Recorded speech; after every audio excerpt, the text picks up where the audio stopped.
بالله من الشيطان الرجيم بسم الله الرحمن الرحيم الحمد لله رب العالمين أما بعد فقد قال الله تعالى في قرآن المجيد بسم الله الرحمن الرحيم وتوبوا إلى الله جميعا أيها المؤمنون لعلكم تفلحون. خداوند متعال قرآن مجید میں حضرت انسان سے مخاطب ہو کر فرماتے ہیں کہ تم سب توبہ کرو اور یہی تمہارے راہ نجات کا ذریعہ ہے. ماہ مبارک رمضان ایسا مہینہ ہے جس میں آپ کی ہر سانس عبادت ہے. یہ وہ مہینہ ہے جس میں خدا انسان کے توبہ کو قبول کرتے ہیں. خدا فرماتے ہیں کہ تم نے جتنے بھی گناہ کیا ہو، آپ کا گناہ جتنا بھی زیادہ ہو، ایک دفعہ میری بارگاہ میں آ کر خلوص دل سے توبہ کرے، میں تمہاری توبہ قبول کروں گا، بشرطے کہ تمہارے جو کیے ہوئے گناہ پر، جو برے کام ہے اس پر تم ندامت ہو اور آئندہ نہ کرنے کا ارادہ رکھتا ہو. یعنی توبے کا مطلب بھی یہی ہے کہ انسان اپنے جو کیے ہوئے گناہ ہے اس پر پشیمان ہونا اور آئندہ نہ کرنے کا ارادہ کرنا، خدا کی بارگاہ میں آ کر اپنے جرم کا اقرار کرنے کی خدا بندہ مجھ سے یہ گناہ سرزد ہو گئے ہیں، میں شرمندہ ہوں اپنے اس گناہ پر اور میں آئندہ اس گناہ کو نہ کرنے کا آپ سے وعدہ کرتا ہے. یعنی توبہ مطلب ندامت. اسی ضمن میں ایک چھوٹا سا قصہ ہے کہ کہتے ہیں کہ حضرت موسیٰ علیہ السلام کے زمانے میں ایک دن حضرت موسیٰ نے خدا سے التجا کی کہ پاک پروردگارا، میں اپنی امت کے سب سے گناہگار بندے کو دیکھنا چاہتا ہوں. خدا فرماتے ہیں موسیٰ، آپ جب صبح اپنے گھر سے نکلو گے، جس بندے کا آپ کا سب سے پہلا سامنا ہوگا وہ آپ کی امت کے سب سے گناہگار بندہ ہے.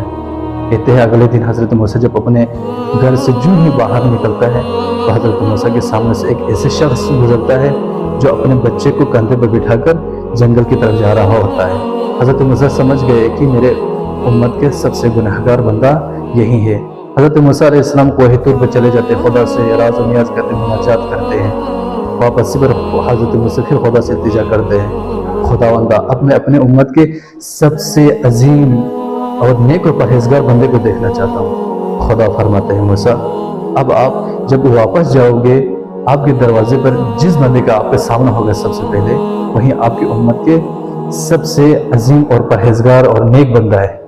حضرت موسیٰ جب واپس تشریف لاتے ہیں اور جو ہی دروازے پر پہنچتے ہیں تو حضرت موسیٰ کیا دیکھتا ہے؟ جو بندہ صبح اپنے بچے کو کندھے پر بٹھا کر جنگل کی طرف گئے تھے، وہی بندہ اسی حالت میں بچے کو کندھے پر بٹھا کر واپس آ رہا ہوتا ہے. حضرت موسیٰ تعجب کرتے ہیں اور خدا سے دعا کرتے، التجا کرتے، پاک پروردگارا، میں اس کو سمجھنے سے قاصر ہوں. جب میں نے کل آپ سے یہ التجا کی کہ میں اپنی امت کے سب سے گناہگار بندے کو دیکھنا چاہتا ہوں، تو آپ نے مجھے اسی بندے کو دکھایا تھا. اور جب میں نے آج کہا کہ میں اپنی امت کے سب سے یعنی نیک اور پرہیزگار بندے کو دیکھنا چاہتا ہوں، آپ نے پھر اسی بندے کو دکھایا. خدا فرماتے ہیں دیکھ موسیٰ، جب صبح یہ بندہ اپنے بچے کو لے کر جنگل کی طرف جا رہے تھے تو اس کے بچے نے اس سے پوچھا کہ بابا، اس جنگل سے بھی بڑی کوئی چیز ہے؟ تو شخص کہتا ہے کہ اس جنگل سے بڑی یہ پہاڑ ہے. بچے پھر سوال کرتے، بابا اس پہاڑ سے بھی بڑی کوئی چیز ہے؟ کہ شخص کہتا ہے کہ یہ اس پہاڑ سے بڑی یہ دنیا ہے. بچہ پھر سوال کرتا ہے، بابا اس دنیا سے بھی بڑی کوئی چیز ہے؟ یہ شخص کہتا ہے یہ پوری کائنات ہے.